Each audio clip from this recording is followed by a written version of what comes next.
Mithila minority dental college and hospital, Ekmi Ghat, Darbhanga. Mithilanchal में दांत, मुंह और जबड़े के रोग का इलाज एक ही छत के नीचे आधुनिक तरीके से, क्योंकि यह शरीर के सबसे नाजुक अंग है और इसका उपचार भी विशेषज्ञ से होना चाहिए। 3 दशक से भी अधिक समय से आपकी सेवा में तत्पर बिहार का गौरव। हर दिन सुबह 9 बजे से शाम 4 बजे तक दांत, मुंह और जबड़े से संबंधित समस्याओं का इलाज किया जाता है। अधिक जानकारी के लिए जल्द संपर्क करें Mithila minority dental college and hospital.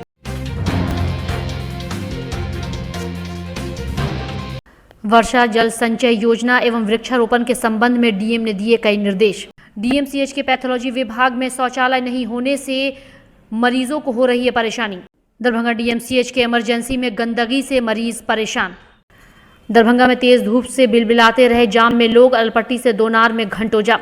Darbhanga में तेजस्वी इंफोटेक प्राइवेट लिमिटेड ने बैंकर्स कॉलोनी स्थित अपार्टमेंट में काम को रोकने का लगाया आरोप कुछ असामाजिक तत्वों पर। 5 वर्षीय बच्ची के साथ दुष्कर्म, सदर थाना की पुलिस ने आरोपी को किया गिरफ्तार। सीएम साइंस कॉलेज के दावत इफ्तार में शामिल हुए कुलपति, कुलसचिव, प्रधानाचार्य व अन्य। दरभंगा डीएमसीएच में 70% दवा उपलब्ध नहीं, मरीजों को बाहर से ही खरीदनी पड़ती है दवा।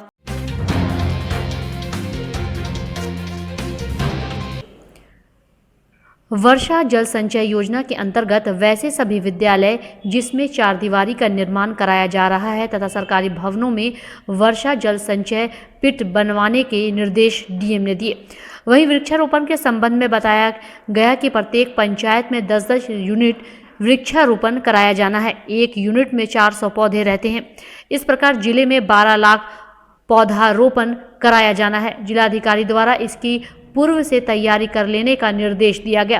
पहले से पौधे के लिए गड्ढा तैयार कर लेने तथा पर्याप्त पौधे की व्यवस्था रखने के निर्देश दिए गए। दरभंगा डीएमसीएच के पैथोलॉजी विभाग में जहां 80% पैथोलॉजी जांच यहां किया जाता है, लेकिन दुर्भाग्य का विषय यह है कि डॉक्टर राजेंद्र प्रसाद जब अधीक्षक थे तो उन्होंने मरीजों के लिए यहां एक रैन बसेरा बनाया था जिसमें मरीज तपती धूप, बारिश और गर्मी से बच सकते हैं। लेकिन उनके जाने के बाद अधीक्षक डॉक्टर हरिशंकर मिश्रा का परम कर्तव्य बनता था कि उससे सटा हुआ पैथोलॉजी विभाग में एक शौचालय का निर्माण करवा देते, ताकि पैथोलॉजी में सबसे ज़्यादा आवश्यकता शौचालय की होती है। जांच में इसकी आवश्यकताओं को मरीज परिजन तो समझते हैं, यहाँ तक कि कर्मचारी भी समझते हैं, लेकिन अधीक्षक आज 5 महीने में एक शौचालय तक का निर्माण नहीं कर पाए, जो कि उनके लिए बड़ी चुनौती थी। अब ज़रा सोचिए कितना हास्यास्पद है। कोई आदमी blood test, urine test, stool test कराने के लिए पैथोलॉजी विभाग में जाएगा और वहाँ शौचालय नहीं है। फलतः सड़क के किनारे बैठकर उसे इस प्रक्रिया के लिए यूरिन और स्टूल का सैंपल देना पड़ता है, जो कि एक डीएमसीएच के लिए शर्मनाक विषय है। यहाँ के कर्मचारी डॉक्टर तो दबी जुबान से बोलते हैं, लेकिन अधीक्षक के सामने बोलने का उनका साहस नहीं है। हालांकि एचओडी के कहने पर अधीक्षक ने बार बार आश्वासन दिया। मिथिला मंच न्यूज़ ने इस मुद्दे को कई बार गंभीरता से उठाया, लेकिन आज भी शौचालय का निर्माण नहीं होने से अधीक्षक पर एक सवालिया निशान खड़ा होता है, जबकि मरीज और उनके परिजन हमेशा पैथोलॉजी में काम करने वाले डॉक्टर, गार्ड एवं वहां के कर्मचारियों की फजीहत, गाली गलौज तक कर देते हैं। सर, यहाँ पर हमें बाथरूम की वजह से बहुत प्रॉब्लम होती है। जो लेडीज़ हो, जेंट्स हो, सबको जाने आने में तकलीफ होता है और प्लस में यहाँ पर साफ़ सफाई भी नहीं रहता है। तो इसके लिए अगर हम कहते हैं तो यहाँ पर में अंदर में अगर सफाई किया जाए तो पूरा का पूरा सही हो जाएगा, लेकिन अंदर से कोई आते नहीं है ना वो करते हैं, क्योंकि उन लोगों को तकलीफ तो नहीं झेला जाता है, ये जनते लोग को तकलीफ झेला जाता है।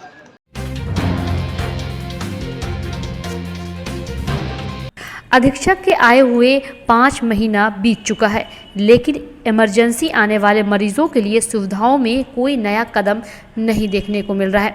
इमरजेंसी की तरह लगता ही नहीं, जहां ना तो एसी है, ना कूलर है, ना साफ सफाई और ना ही मरीजों के लिए आधुनिक मशीनें हैं। पूर्व अधीक्षक डॉक्टर राज रंजन प्रसाद ने इमरजेंसी के सामने अपने स्रोतों से मरीजों के लिए रैन बसेरा और इमरजेंसी में शौचालय बनाया था, जो आज तक है। वहीं नए अधीक्षक के द्वारा यहां कोई नया बदलाव नहीं किया गया।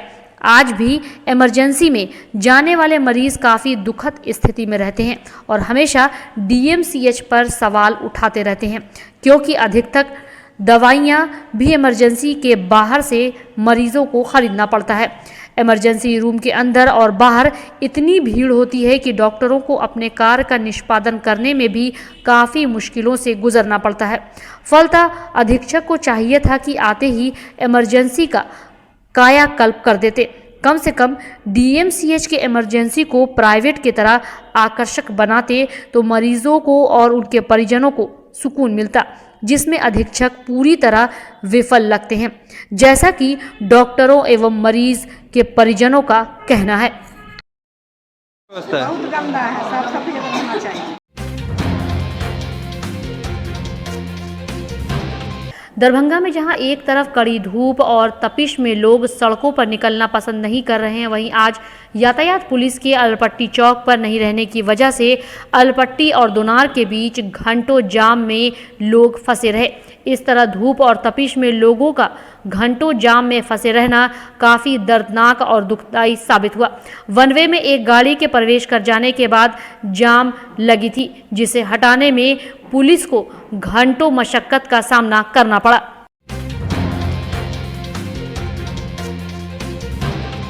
दरभंगा के तेजस्वी इन्फोटेक प्राइवेट लिमिटेड के द्वारा अभी तक अपार्टमेंट का निर्माण हो चुका है, कुछ काम अभी बाकी है। इसी दरमियान बैंकर्स कॉलोनी में बंद ABC 3 ब्लॉक के निर्माण में कुछ लोगों के द्वारा बाधा डालने के बाद दरभंगा के SDO DM SP से शिकायत की गई, लेकिन अभी भी कुछ असामाजिक तत्वों के द्वारा कार्य रोकने एवं दबाव डालने का आरोप लगाते हुए संस्थान के निदेशक रिंकू झा ने आज प्रेस को संबोधित किया।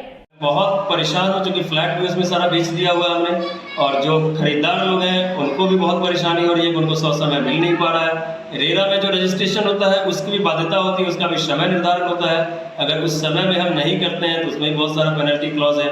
तो मानसिक रूप से, सामाजिक रूप से, आर्थिक रूप से हर तरह से जो है एकदम प्रताड़ित हो रहा हूँ मैं, और इसीलिए मुझे मीडिया को बनाने की ज़रूरत पड़ी कि ताकि आप मीडिया बंधुओं के माध्यम से ये मैं अवगत कराना चाहता हूँ कि भाई इस तरह की समस्या अगर आती है, अगर लोग ज़बरदस्ती, रंगदारी, दादागिरी से सही चीज़ों को भी काम करने से मना अगर कर देते हैं, नहीं करने देते हैं, तो आखिर आम जनता कहाँ जाए, क्या करे, कैसे काम करे।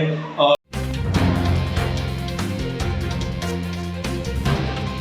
दरभंगा के सदर थाना क्षेत्र अंतर्गत एक गांव में देर रात एक 5 वर्षीय बच्ची के साथ दुष्कर्म किया गया।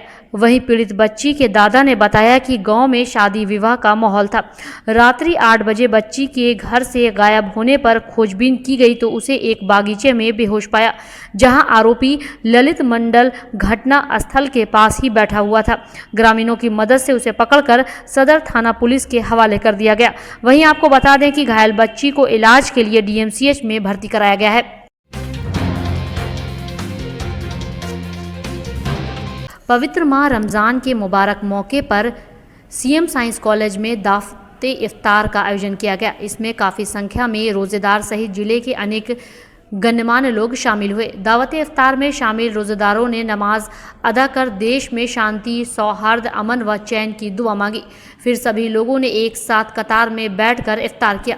इस अवसर पर जदयू के नेता व पूर्व केंद्रीय मानव संसाधन राज्य मंत्री मोहम्मद अली अशरफ फातमी ने कहा कि कोरोना काल के बाद देश भर में बड़े स्तर पर इफ्तार का आयोजन किया जा रहा है। लोग इसमें शामिल होकर एक दूसरे के प्रति अपना प्रेम जता रहे हैं। बड़ी खुशी की बात है कि हमारे छोटे भाई ने आज इफ्तार पे बुलाया है, और सबसे बड़ी खुशी की बात यह है कि एक ज़माने के बाद ये जो कोरोना का पीरियड आया, कोई तकरीबन 3 साल मिलना जुलना लोगों का तकरीबन बंद हो गया था।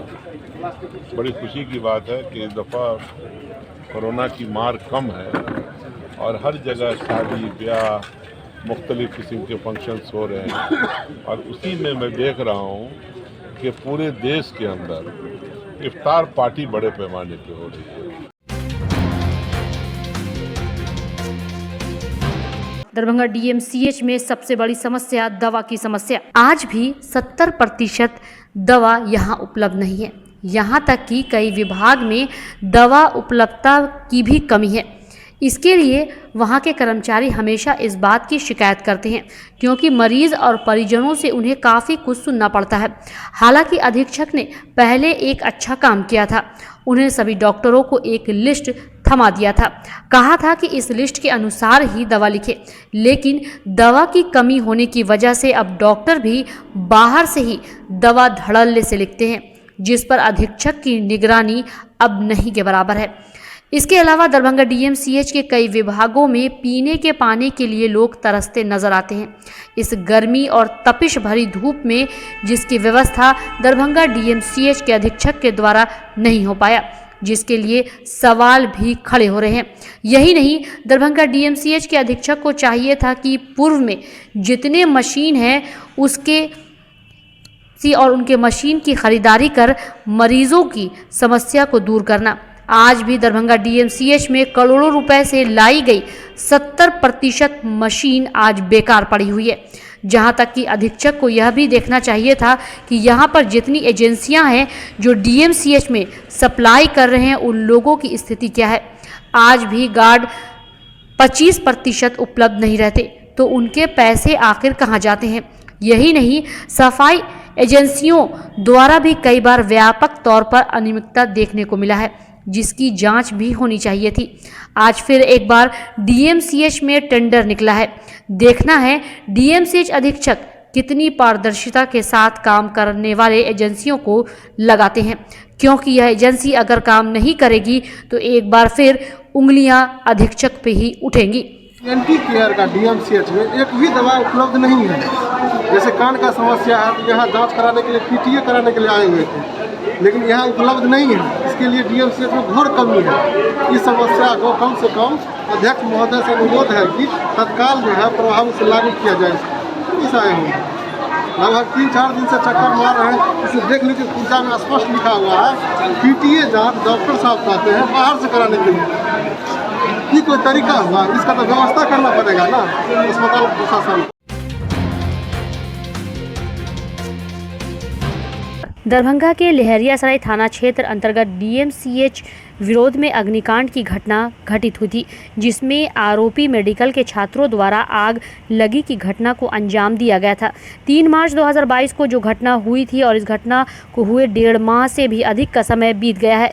इसके बावजूद पुलिस द्वारा कोई भी कार्रवाई नहीं हो सकी और ना तो किसी आरोपी की गिरफ्तारी अब तक हो सकी है।